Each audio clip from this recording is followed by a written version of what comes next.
When you're working with healing and the healing arts, not taking the subconscious mind into consideration usually is losing a huge piece of potential to healing and understanding how we do that. And nowadays, we get this scientifically the last, 3 decades maybe, really learning why the subconscious mind has so much power over our immune system, our emotional body, our reactions to life, and how also sometimes when you have physical symptoms and you can't, no matter what you do, you're doing all the right things, I'm taking all the right supplements, why is this not working? Well, there's a whole nother layer of you that needs to see the light of day and needs to be given attention and love and space. And it is more about being than it is about doing. And sometimes our minds have trouble with that. We want to kind of take over. And if you've seen that movie, News of the World, with Tom Hanks and the little girl who was raised in Native American culture, she says, yes, you all want to go in a straight line, but we want to think in circles. We want to integrate a larger picture with everything included. And it is more about being than just going straight line doing. I think there's a beautiful integration between those two mindsets. And there is a sweet spot in between doing the productive actions and also opening up the space for that sort of magic to happen, that the subconscious body-mind is really more powerful than the mental mind when given an opportunity. So I just wanted to go over briefly this basic concept for you to contemplate, because I think if you open some space in your mind for this concept, then you can understand when it's happening why you might want to give yourself a little more room, to give your creativity more of a voice in the healing process. Why sometimes healing doesn't make sense. Like, why does it happen at this point in time and not at this point in time? Why can't we control it? So there's always more surrendering to do on the healing journey. And yes, there's a time to go forward and think that way and get from point A to point B. And sometimes it's just better to back up, take a breath, and see what the subconscious has to reveal in a non-linear way. So this is the transformation blueprint. Some of you may have come to my workshop on that and how you can access your vitality and your relationship to your source energy, and where the subconscious fits into that picture, and where your daily habits and tools fits into that picture. And this is my logo. So it's really a foundation to really underneath everything that I teach. So holistic resiliency and the wellness wheel, and how we can work with our body-mind in a way that we give it enough space. So here is how I see this working, and see if you can take this into your kind of conceptual mind and think about how you have gone through some transformational experience, or that you've had some sort of healing that came out of seemingly left field because you started doing some sort of movement practice that allowed you to express yourself, or a creative way to vent your emotions, or maybe even going into prayer and meditation in community, or whatever it was. This is part of how the body processes that. So the first ring is the outer ring. And think of this as the ring of sort of how you are being, how you are acting what you are doing. This is what the world sees. This is how your habits are integrated. And it's also how you are reactive or responding. So we look at both of these things in sort of a paradox. Are you reacting or are you responding from a deeper wisdom? Because the ring that has to be gone through to really be fueled by deeper wisdom is going through this ring of trust. This is where your subconscious mind lives.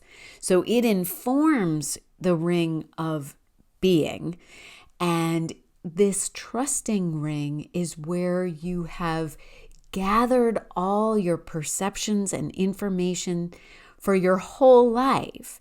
And this is the stuff that is so juicy, where your shadow work lives, and being able to question everything that you've been influenced by, everything that you have been imprinted with.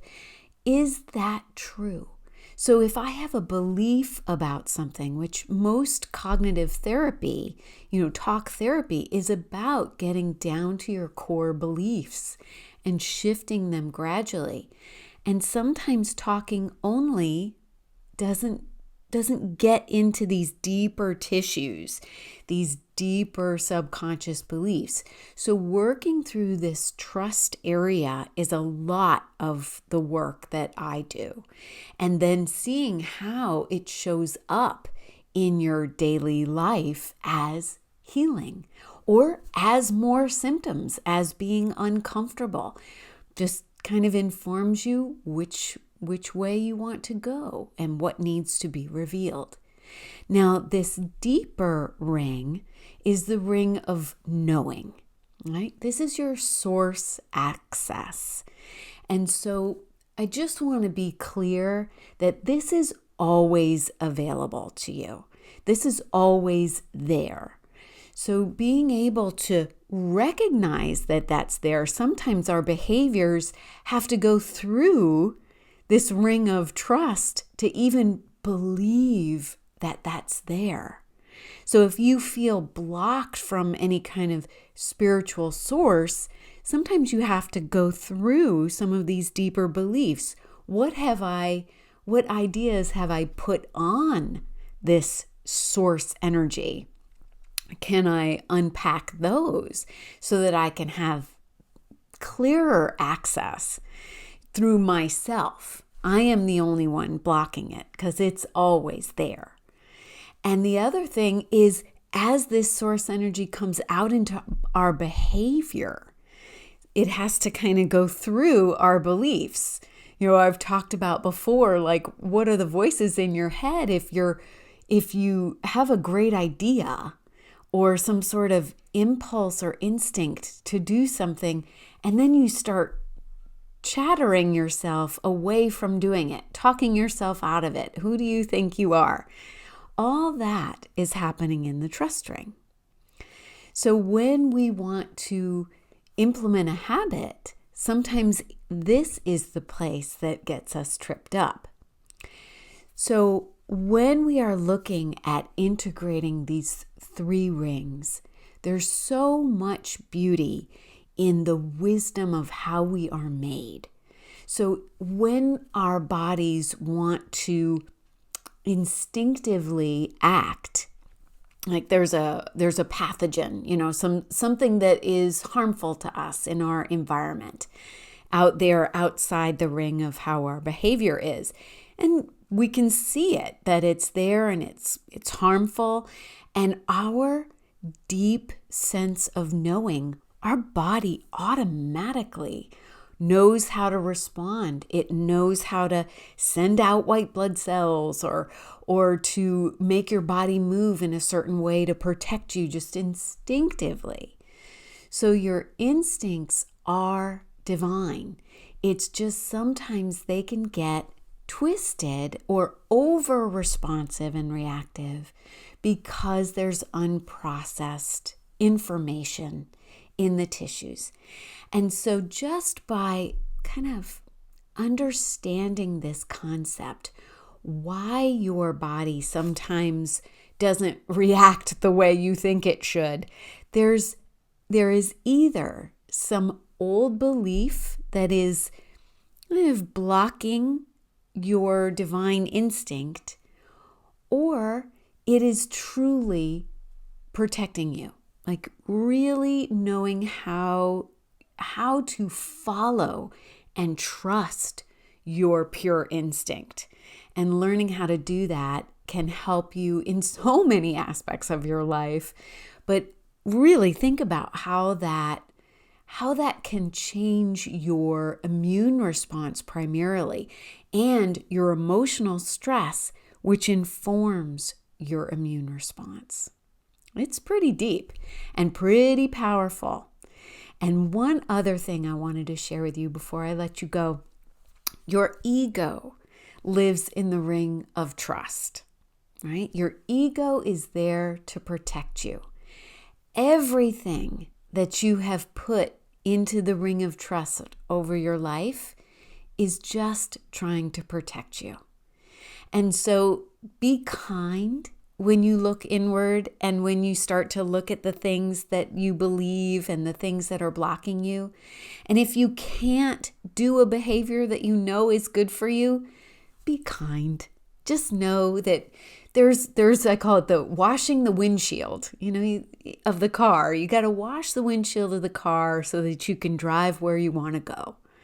So if you would like to do some of this work with me, feel free to hop over to my website and we can chat, or hop into one of my group classes. I'd love to see you there, and we can give ourselves the space to be able to start to unravel some of these signals and messages through creativity, through mindfulness, through mind-body techniques, qigong and movement, and learning your own human design pattern so that you know how you operate. Hope to see you there. Thanks so much for listening.